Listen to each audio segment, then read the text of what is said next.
back in the Not Just Sawdust workshop after a sabbatical of, I don't know, 6 months or even more. I'm starting on the last project that's going to be done here in the workshop. Yes, we sold the house and the workshop, everything, and it's going to be busy times because you know how much I collected over the years, and that's all gonna need to get a new place. We are going to downsize, so I cannot take everything with me. I will have to make choices. I made a lot of footage in these months. All the problems we had with our van still, and repaired the whole cooling system. In the end I had to do it myself. I had new parts made for it, and that's now all fine. We still have to change the starter motor, but that's the last thing, and then the van is an absolutely new, in a new state, you know, like it came from the factory almost, well, motor wise. But yeah, I did that on a little, let's say, second brand GoPro kind of thing. And the footage, you know, the video is really nice, but the sound is horrible. You need to use a little microphone with it, but then you've got a cable and it doesn't work, and so I have to figure out how I do that. But so that's why you see some footage in between me here making 2 guitar cases. When this project is finished, well, it's time to pack up all the tools and see what I can take with me and what I have to leave behind or sell or give away or whatever. Yeah, these are really stressful times. The last half a year was not the best for me, physically and mentally as well. It's just a roller coaster of getting things done and getting things sorted out, making decisions, and that's not easy, especially when you know, build a workshop yourself, did the whole house yourself, you know. At some point, well, we just can't keep up with it anymore. We already hired somebody to do our garden because it's just getting too much. So we're going to move to a smaller property, and well, I'm going to have a workshop again, and whether it's going to be the size of this one, I guess, you know, this isn't that big, so should be possible. We're looking at a few options, and all will be reviewed in a couple of months, I guess, you know, from where we end up and what's going to happen. So for now I just have to concentrate on making these, because after that I just have to, you know, pack up all the tools, see the tools I want to take, and put the tools I don't want to take up for sale, and go on from there. But first, making 2 guitar cases out of recycled stuff.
That's the first box.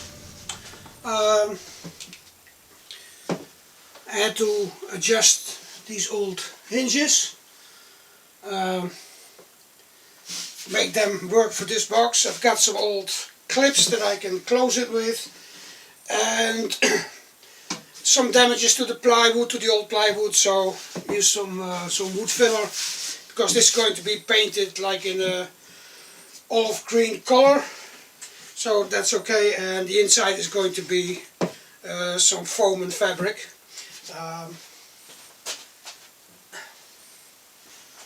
This olive can guitar is going to go in it, and that will fit when the interior is ready. So, yeah, you never know where you end up when you start with old materials. It's a bit the same with this workshop. I know that I'll be out this workshop in about 3-4 months from making this video, maybe even quicker, but I don't know where I end up. So it's very stressful times. Still, we need to go on. So I'm going to put this aside and make the second box for the second guitar. Yeah, and then later on, when we made everything and sanded everything, then we can start painting.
Well, both cases are ready. I have to do the interiors, but this one turned out really nice and light for one of the guitars.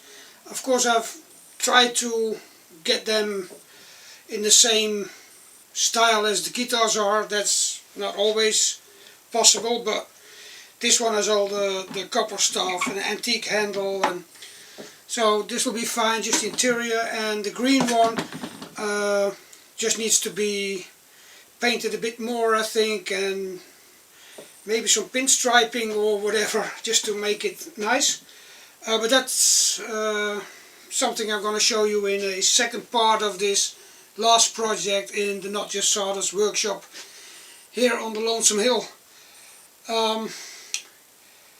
It won't be the last video from the workshop, but this is the last well, project that I do here, because maybe I'll register also the packing and the decision making of what to take with me and what not.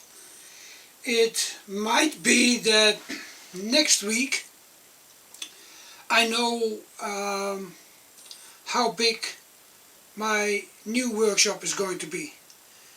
We are going to look at another property, and we hope that that's the right property. It's in the right area where we want to be. It's a one-story house because we are getting a bit older. You can't help that, and the whole reason why we are going to downside and look for another place is that it's better to adjust now than when it's too late. So now we still have the possibility to move and to paint another house, or to here and there alter it, and you know, and make a new workshop and things like that. Well, when we would wait another 10 years, then probably you wouldn't have the energy anymore, or well, whatever. So that's why we're moving, and it would be easier for me to know how big of a workshop I'm going to have when it's a one-car garage or something, I don't know, or a bit bigger or a bit wider or longer, higher, you never know. So and then I know what kind of equipment I can take with me and what I should leave behind. Like this big table saw.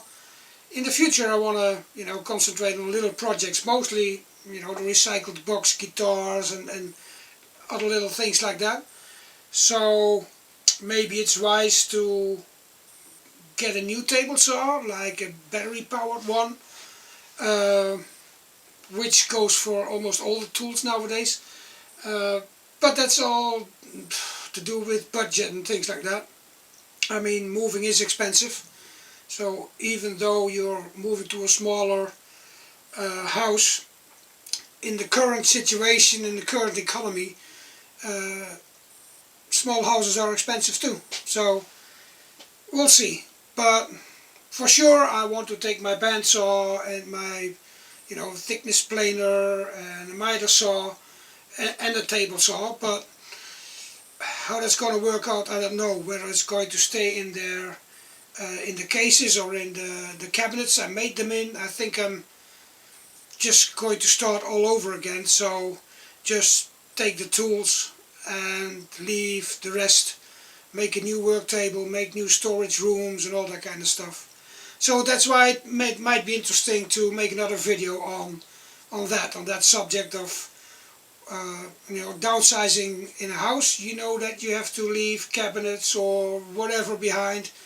And downsizing in workshop, well, that has consequences too, and maybe it's a journey worth following. So for now,